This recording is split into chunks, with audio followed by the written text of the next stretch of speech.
All right. Okay. So great to have you here, Scott.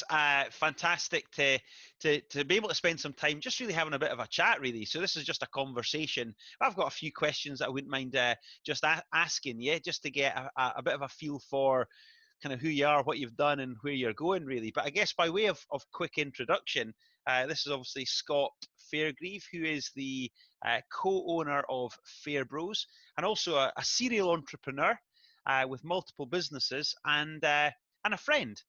So again, it's a pleasure to be speaking with you about kind of your story, Scott. So again, I think that anyone who listens to this conversation, I think will be entertained because I know you, and also will be inspired and will also learn some stuff as well. So again, I'm excited to be speaking with you. Thanks very much for your kind words and having me. Yes, so it's my favourite subject, talking about myself, so I'm hoping it'll be good. All right, okay. Well, let's just kick off with a nice opener. Tell us what made you start your business or your business kind of life. So probably goes back to when I was 14 years old and I wanted a BMX bike, and we never had much money in my family when we grew up. So my mum said to me that when you work and earn money, you can buy anything you want, son. And I questioned that. I says, "What? I can buy anything I want?" Because we'd lived on the breadline and have to save up for things and get them. So when she was telling me that I can actually work and buy anything I want, that was the switch for me. Boom, really. So I went away out and I got a job, £5 a week, and I'd go down every week and get my card stamped. And the bike was £150. So my first week I got stamped, paid £150, paid £5, due £145. And as soon as I seen that, I thought, this is brilliant. I'm going to get this bike that I've always wanted. Then I was thinking, if I actually have 3 jobs, that would come down by £15 a week. I get it 3 times faster. So my first sort of starting business was probably at 14-year-old. And I think my 3 jobs, one of them was selling tablet and macaroni around the door. So maybe that's where my sales and my entrepreneurial flair came from. But so yeah, so 14-year-old. I then also, obviously, I left school. I started as a joiner. I trained as a quantity surveyor. Eventually went self-employed. Eventually then started owning companies. So that's kind of it. Probably the instant was 14-year-old, my BMX bike, saying, son, you can buy anything you want when you work and have your own money. So I think it was from there. Thanks, Mum. Haha. And okay, was your family from a business owning background then, or No, my right? both mum and dad, hard workers. We never had much money, but I had a great childhood, loved, clothed and fed, had an absolute brilliant time. We were always laughing in my house, it was great. But my dad would work during the day. In fact, my dad passed away a few years ago, which is quite sad, but one of his mantras was one job, one wife and one house. He stayed in the same house that he got when pre-married. He worked with the same company, started as a sweeping the floor. He then trained as a glass blower. He then became office manager. Then he went right up to general manager, and he was basically running the business until he retired at 72. And so when my dad would come in from work, my mum would go out to work because she had to stay and look after myself and my sister. And my dad was one of the guys where he was artistic. He wasn't driven by money. He was happy as anything. But like his mantra when we got later on in life, and I was working for myself, he's like, I don't know how to do it, son. He says, I like to close the factory doors at 4:30 and not think about it until I open them at 8 o'clock. And I like to just spend the time doing whatever I want to do. So no, not business orientated at all. My uncle was a bit of a businessman. He had owned a chippy and he owned a trolling boat and various different things. So there was some in the family, probably somebody who done business, but the majority of people around me were just people who had jobs and worked for other people. It's funny, isn't it? Just on as you talk about your dad there. So actually, there's loads of differences between you and your dad in terms of at least Yeah. your mentality around business, but in terms of values as well, how you live your life. I dare say there's probably quite a lot of similarity based on what you've told me about him. Oh yeah, my dad was my hero, and he taught me in my work ethic. So basically, when I was a young boy at school, I said, everybody try and get off school. Oh, I've got a sore throat, I've got a sore head, I can't go to school. My dad said, no problem, but if you're not going to school, you're not going out, because if you're not well enough to go to school, you're not well enough to go out and play. And as a young boy, thinking, well, maybe not that bad. Maybe just go because I want to go and play with my pals at night. So he taught me work ethic. Basically, go to work. No matter what is wrong with you, go to work. And later on in my life, when I was a foreman joiner, I actually had major surgery on my stomach. I had a poisonous abscess that was about to burst, but I didn't realise at the time. So that I could hardly walk, but I had just been promoted to foreman, and under that mantra that you go to your work. So I could hardly carry my toolbox. I could hardly get to the site. And when I came home that day, I got rushed to intensive care and got operated on. But I went to my work, because you go to your work unless you can't. So I thought it's just painful, man. Proper sore, but I went. So yeah, my dad taught me hard work. He also taught me how to have a laugh. And you know me, I do like a laugh. Just a bit. Excellent, excellent. So, as you look back over the years, then Scott, what are some of the key moments that you would say have been defining for you and your business, and maybe and why so? So when I started work properly, left school and had a job, I realised that I needed to be the best that I could be. So I started studying positivity and self-belief. So I think my mindset is the key, or studying or training my mind to be as positive and to have a laser beam focus and set my mind to do whatever I want to do is my defining moment. But it was over a period of years. So basically everything that's happened to me, I've taken that as a learning, good or bad. The good stuff I've tried to repeat, the bad stuff I've learned from and tried not to repeat. So I think early on it's my mindset, my positivity. I've had a few key moments probably. My second job as an apprentice. So I got a job with one of my dad's friends as an apprentice joiner. 2 years into my apprenticeship, he said he was going to leave to go to Greece and work in bars. Do I want to go and do that? I said, no, I want to finish my time. So I found out a job from a guy called Bill Forsyth, who was part of the Miller Group. So I phoned him up and I said, Bill, my journeyman's going to leave. I need to finish my time. And he said, no problem. Next time you're passing, just come in and see me. So I hung up the phone, jumped on 2 buses, chapped his door an hour later. And he said, you the guy who was just on the phone? He says, yeah, I got 2 buses, came straight to see you. He says, well, in you come, but you've already got the job because I like your style. And one of the things in life is take action.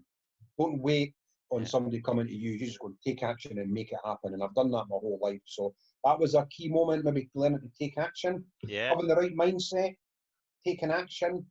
I was then, I made a big, I done a trained as a quantity surveyor. One of my sort of key things in business is I done a big job myself. When I went self-employed, I won a big job. It was a £208,000 project, and I made just under £100,000 in 6 months. I've never even dreamed about money like that before, so that was like massive. So that was a key thing for me. My next big thing is I bought my first property development that I ever done. I bought a church and I converted it into 12 apartments in a year, sold them and made £714,000. I believe that money. That was just unknown for me. And then right up probably to my peak. At my peak, I had taken my company Change Homes to just under 40 million in sales. Just quite an achievement from a wee joiner from Leith. And then probably I made my first £1 million. I always wanted to be a millionaire. I stayed next to a garage. The guy who owned the garage had a Porsche and had a Rolex watch, and he was always doing good things. Like, if I just wanted, and I had holes in my jeans and holes in my trainers. I just wanted to have these material things because I thought that was the trappings of success, or the key to success was material things. I've since found out it's not. It's all about happiness. But at the time, when I never knew any better, it was all material things. So he had a Porsche then. So made my first £1 million at 29. I felt really, really pleased with myself at that. I bought my dream home in Archerfield, a home that I dreamt about for 10 years. I grew up in a 2-bedroom flat, and when I came along, when my wee sister came along, my mum and dad had put a stud partition across the kitchen, and I got the back half, which had no window. So I always wanted to stay in a big mansion. I'd worked in some really big properties, so I built a 9,000 square foot house down in Archerfield, which was my dream home. I drew it, I had it on my wall for 10 years, dreamed about it, and then achieved it. And then by the age 35, I actually had achieved all my material goals. But I realised that even though I had nice cars and a big house and money in the bank and pretty successful, I realised there was something missing, and it was happiness. Never had that balance, which we have now through Fairbrose. So that is some of my key moments. It's very good. It's a life well lived, isn't it? It's an interesting life to date, with even more exciting things to happen, I'm sure, right? I'm probably one of the, in a handful of people, or a very, very small percentage of people that, if my number comes up tomorrow, and there's still things I want to do, but Yeah. I'd go to my deathbed a happy man. I've done everything in life I want to do. So. Good on you. Good on you. So okay, I still want to live another 50 years, just for I was clarity. going to say, and I wish that for you too. Um, so what are some of the most satisfying things then that have happened? You've kind of spelled out a few things that you've managed to achieve, and what are the most satisfying things along the journey? For me, right now, it's having Fairbros. So That's good. I've had many different businesses, done many different things across many different industries, but Yeah. having Fairbros basically means that I get to work with my two sons, my daughter, and my wife. Now, obviously, we've came to you for action coaching, which you've been fantastic with us. That's just not a plug, but you've acted as an intermediary between me and the boys, so that we've gelled together. So rather than having that conflict of father and sons, we've actually now treat each other as businessmen, and you've helped us get around that. So thanks very much for all your valued coaching for that. But yeah, so most satisfying thing is right now in Fairbros working with my family. Yeah. It doesn't get much better than that. So Yeah. that's my key. Initially, probably it was making the money. That's what I really wanted in life, was money, and doing some big deals that people say, you'll never be able to do that. You're just a joiner from Leith. Who do you think you are? So then doing them. One of the things in life I've always found very satisfying, or previously when I was not as nice a person as I am now, is doing the things that people say that I couldn't do. Yeah. I draw satisfaction from that, or I used to. I've done developments where I've done deals where I've bought something in the morning, sold it in the afternoon, and made 250 grand. So literally, and I've used the person who bought its money to buy it. So I've actually just made 250 grand for just knowing what I know.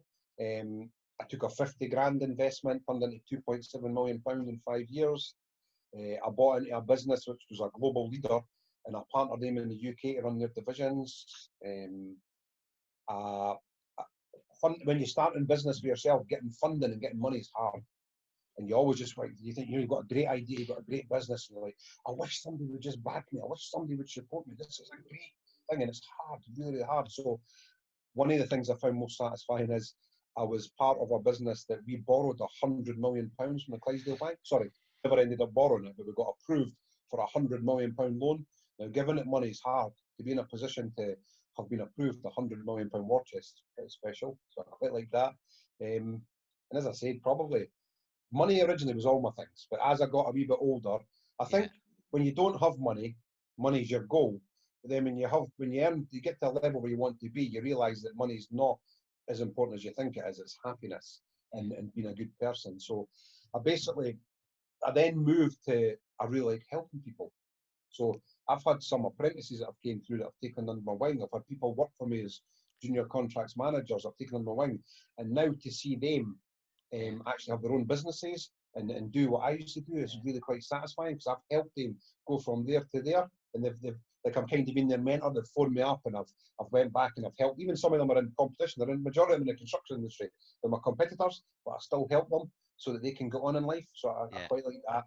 And I suppose now in Fairbros, my experience, I can partner or I can go into other people's businesses and I can help them avoid the mistakes that I've made so that they don't have to make them, so they don't get the sleepless nights. So that's quite a thing as well. So Do you know the thing that strikes me of knowing you as I do now, Scott, is you've got a high level of self-belief, and I think this idea of being good and fair to yourself is actually it's an underdeveloped skill in people, because if you look at how much mental health problems people have, and low self-esteem, you certainly don't suffer from that. And I say that I don't say that kind of cheekily. I say that with respect. Do you know? Because you have got a high level of self. Now, some people might say, well, gosh, you're quite confident, aren't you? But you've got a confidence, but that I see that as a good thing, right? And I think it's been able to kind of see you through a lot of challenges as well. So you once said to me, Alan, give me a challenge, and he says, you ask me to walk across walk across the Firth of Forth to Fife, I think I could probably do it, right? And you know, I know that was a ridiculous thing to say, because you're kind of you've got a good kind of way with words, but actually that was an indication on, look, actually no challenge is too big for me. And I guess that maybe leads me to the next question, which is, you know, what are some of the challenges that you've experienced, you know, over your business life, and you know, how have you then got through them? Wow. So yeah, I think people look at you now and think, "Oh, that's great. He does what he does now." But yeah, I mean, my life's been a struggle of ups and downs. What's got me through it, but was my old school motto, and that was persevere. Hmm. And you're never beaten until you give up. And I just don't give up. Simple as that. So, and that is that easy. Never give up. Keep going. Keep moving forward. Keep picking yourself up, dust yourself off, and keep going forward. So, challenges. Um, I've had businesses that have failed, because not every business is successful. No matter how much you pick yourself up and try, some businesses you just don't work. Um, I had a fallout with the DTI, and I had to fight with them through the court, the High Court, the Inner Circle. That was quite challenging. Back in 2008, the credit crunch, I lost about £12 million. That's not very nice. I've had cash flow issues, I've had staffing issues, planning issues. I've had business partners that have not done the right thing as they said they were going to do. But for me, I always try and make the best out of a bad situation. So when something happens to me, I don't treat it as a mistake, I treat it as a lesson, and I learn from it to make sure I don't do it again. I'm standing up here because you've said well, loads of things that you've said have kind of made sparked thoughts in my head, but two things. One is your school motto being persevere. I mean, how appropriate is that for you? And then what you've just said there just now is, you know, I'll hold that up. Can you read that out? Things turn out best for the people who make the best of the way things turn out. There you go. It's up on my wall. So Coach John Wooden, I just love that quote. And I suppose it's exactly what you've just said there. You know, Yeah. whatever happens, fine. I'll take it as a lesson, and I'll build on from there. Well, if you think you're going to start your own business and go down your journey and have no setbacks and no problems and no issues, then you're living Yeah. in make believe world. Unfortunately, that's just life. So, Yeah. yeah. But just learn from your errors. Never. It's only a fool who repeats their mistakes. Everybody's allowed to make mistakes. In fact, the person who never made a mistake never actually made anything, because you have to make mistakes to learn. So just don't repeat them. Yeah. Great perspective. So tell me this, what about if you look back to when you were in the early stages of your business, kind of what advice would you now give your younger self? Because you know you're a good number of years in terms of experiences and experience. So you know, if you were to then say, okay, if I had the knowledge now, sorry, if I had the knowledge that I've got today back then, you know, what are the things that you'd like to pass back to So your younger self? probably uh, one of my first businesses is quite successful. We took on a chairman, and he suggested that we got a interim finance director. And I always remember the finance director used to say, "Don't kill the goose that lays a golden egg." And I never understood what it meant. Don't kill the goose that lays a golden egg. And what that was we were spending money before we earned it. We were expanding too fast. So you have to wait until you earn your money and then take your profits. Don't spend on the way up. And that's what he meant. Don't kill the goose that lays a golden egg. Because if you make 100 grand and spend 100 grand, you've got nothing to grow and go on. So basically, so he said to me, he used to tell me that all the time, and I used to laugh at my co-director. I said, "What's he talking about?" But now I understand it's knowing your numbers, knowing that how much what service that you're charging. I mean, we looked at one of the businesses we went into the other few months back. They were selling baked potatoes. I'll tell you the story because it's really important about knowing your numbers. They were selling baked potatoes, and they wanted to sell the best baked potatoes that they could with the best selection. So they're doing chicken tikka, chicken masala, tuna and sweet corn, cheese, beans, like loads of different fillings. However, they never had the volume of sales to make that work. So they're buying fresh ingredients that done 12 portions, and then they were having to throw out 6 to 8 portions. But because they had that many, each baked potato they were selling for £3.95 was actually costing them £12.95 to pay. So I said to them, what you'd be better doing, and this is businesses not knowing the numbers. I said to them, what you're better doing is when somebody comes up and asks for a baked potato, take £5 out the till, give it to them and say, we don't do baked potatoes, but you're better going to McDonald's and you'll actually buy something there. I says, you'll make more money. And they're like, how can that possibly be, giving them money to till? I says, because you're charging $3.95, but it's costing you $12.95. You have to know your numbers. I never knew my numbers when I was first growing up in business. I just bluffed my way through it, or I would pretend I know the numbers. But now, any business that I go into, I know all the numbers. I look at them inside out. I check margins to ratios, and you have to know your numbers. So yeah, going back, myself, great. know your numbers. Because numbers are the language of business, so you must know them. Love that. And you know, and again, it's one of those things. It's actually really easy to hear that lesson, but it's surprising just how many businesses maybe know that but don't then implement against that advice.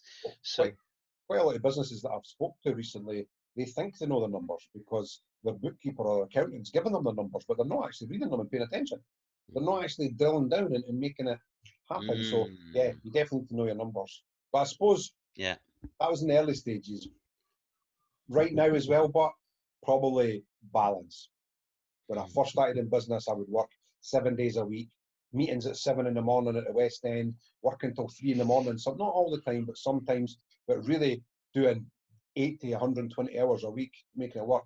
Now that's great because you can railroad to wherever you're going to go. However, at what sacrifice? So for now, going back and tell my younger self, it'd be have more balance. Make sure I spend enough time on everything, not just on one thing, one avenue of life. It's like anything, you know, if you work very hard as a runner but don't eat properly, then even though you're a runner, if you don't eat properly, it's going to drag you down, it's going to fail you. So have to spend on all four areas. That's what you need to do. So my younger self, numbers and balance. That's what. Okay. Well, it's interesting because my next question was going to be, and this is maybe where you introduce the kind of the Fair Bros 4, which is a phenomenally simple thing, but very, very powerful. But my question was going to be, what are some of the things that you feared or maybe stressed over, which looking back really just weren't worth the worry? So that's a really hard one for me to answer. I've been asked it quite a few times because I'm so positive and because of my mindset. I think I'm invincible. So I don't like admitting something would stress me because I would rather fix what it was. Yeah. And then, so that's a really, really hard question for me. I'm thinking about that. So one of the things I say to anybody, mainly my family, is don't worry about anything until you have something to worry about. So for example, if you caught yourself in a rusty nail and you go to the hospital and then you worry that you're going to get rabies, well, don't worry until the doctor phones you up and says, I'd like to give you results, you've got rabies. No, well, it'd be a dog biting you as opposed to whatever you get from Bassano nail. But what I'm saying is, don't worry about anything until you have something to worry about. In life, most people worry about the things they shouldn't be worrying about. I think that's the point of your question, but I don't kind of live like that. I only worry when somebody. So, for example, when my accountant in 2008 said, Scott, draw a line in the sand, everything that you've got to now is gone. I worried then because I just lost 12 million quid. But so that was a worry. And I worried. But you know what? I think I've told you the story before. I went to bed that night and I cuddled my wife and I thought, you know what? I've got my family and I'll just start again tomorrow and I'll just make it back because I believe in myself so much. So I still had my family, I still had my health, and I still had my mindset, and that will always keep me going forward and keep me doing what I'm doing. Brilliant. That's brilliant. Yeah, worried about losing my assets probably, and I have since now gained learning from my mistakes. I now make sure that I have my assets in one place and my trading vehicles in another place so that they're safe.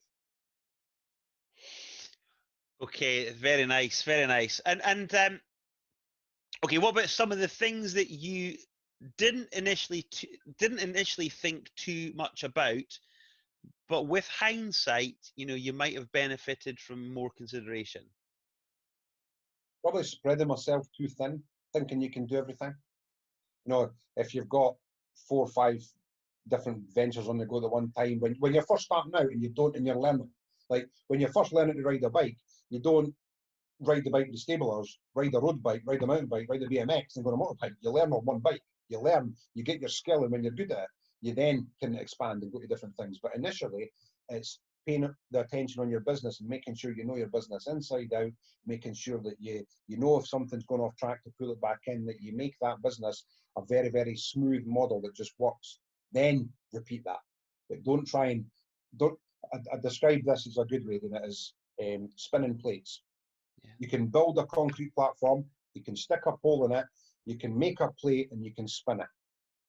But if you try and do that your first time with 10 plates, try and spin them all and build them all and putting the pole in there and making the concrete block, it's not going to work. You need to build the foundations, put your pole in, spin your plate. When that's spinning, start again, build your second foundation, put your pole in, spin your plate, go back, spin your first plate. So you can just then, all you need to do, the only effort is spinning the plate. You're not doing everything at the one time. So you have to focus on the one thing first till you're good at it, then you can do more. Not try and do more at the one time. And again, back to numbers, know your numbers. Know your numbers. Yeah, it's a key message, isn't it? Very nice indeed. And I guess just to wrap things up then, this has been really interesting conversation. And I guess, you've, obviously you're kind of got multiple businesses, but Fairbros is kind of at the center of a lot of it. And maybe again bring some of that into this last question. But what's the motto that you live by? I think I know it, but actually I don't want to assume. What's the motto that you live by, and also what quote has inspired you to achieve the progress that you've made to date? So yeah, mottos and quotes. My main motto is dream, believe, take action, and receive. So that is my main thing, because if you do that, I'm a great believer in the law of attraction, but not just thinking about things happening. You need to take the action. I think a lot of people just, they get their goals, but they don't actually go and take action to make them happen. Yeah. It's not just, so you have to dream, 100% you have to dream, you have to be a dreamer. You have to believe in yourself. You have to know without a shadow of doubt that you can do it. And then you need to take action so that it does that. Because it's not good enough dreaming about it and knowing you can do it if you don't actually do it. So it's dreaming, believing, taking action, and then you will receive. And it is as simple as that. So that's my main motto if I had to pick one. But okay. I have my goals that I read every night and every day. They're on my wall there, they're on my phone, they're on my Kindle. And after my goals, I have a few wee sayings that I just like. So one is, if it's to be, it's up to me. Yeah. And that means, again, it's kind of taking action one. I need to go and do it. Another one is, I like to say, how easy. And this is funny. If you ever see me somewhere, whenever my back's against the wall and something really stresses me or challenges me, I like to do, oh, how easy. And it just makes it then become in my mind that it's not hard, it's easy. And when you switch that way of thinking from it being hard to be easy, as if by magic, it becomes easy. So how easy, and then what you think about, you bring about. So I try and not let any bad thoughts get in my mind. And as soon as I do, because we're only human, I flick a switch and I think about this BMX trick that I do, and then that takes that bad thought away. So I'm now in a happy place and a good thought, and I can get on with what I'm doing. So that's it. Dream, believe, take action, receive. If it's to be, it's up to me. How easy, and what you think about, you bring about. Brilliant. However, probably the one that's took me to where I am today is my mum. All right, go on. When you earn, you usually go out and have a job. When you earn your own money, you can buy anything you want. Yeah. So she told me to go out and make it happen. Again, they're probably all about taking action. What was the one you thought it was going to be? No, well, I'm glad I didn't just kind of tell you what your motto was, and rather ask the question, because I thought you were going to say it's about balance, or it's the Fairbros 4, because that's something that you've implemented kind of with the your co-directors who are also your sons, and it's been picked up by lots of people as being, wow, that's so simple but so effective. Well, that's now a way of life. Yeah. So that, and again, Jay's been brilliant at that. He has taken what he said when he wanted to lose weight was, don't think of a person who wants to lose weight. Think of your person who's at the right. Think of yourself as a person who's at the right weight. So now we have that balance every day. It's a habit. We've worked over the last few months to make sure that our Fairbros 4 is now just a habit. And every day we get that balance, and every day we grow a bit bigger, and a bit better, and a bit stronger. So it's not so much a saying as a way of life now for us. And again, just very, very quickly then, as a summary, what is the Fairbros 4 then? So for people who might be watching this who have not come across it yet. So the Fairbros 4 is a system to create balance in your life, to bring you happiness. Now, each of the 4, if you imagine each 4 is a leg on a table. So you have your mind, you have your body, you have your business, and you have your relationships. And if you don't work on all 4, if you only work on your business, that leg will get stronger. And if that leg was longer by 2 inches, your table would rock. And if one of you, so if you imagine you need to work on all four to have the same strength in each one, the same size, same strength. That way your table is solid. That way you can stand on your table and you can leap off and do anything you want. If you're on a table that rocks, or you lean at one side and one leg snaps, it just doesn't work. Now, how many times have you, or for me, I've sat in the office and worked rather than go to the gym. But without my body, my brain's not going to work. So you must look after yourself. So you need to work on your body. You need to work on your business, because that is going to get you all the things that you want.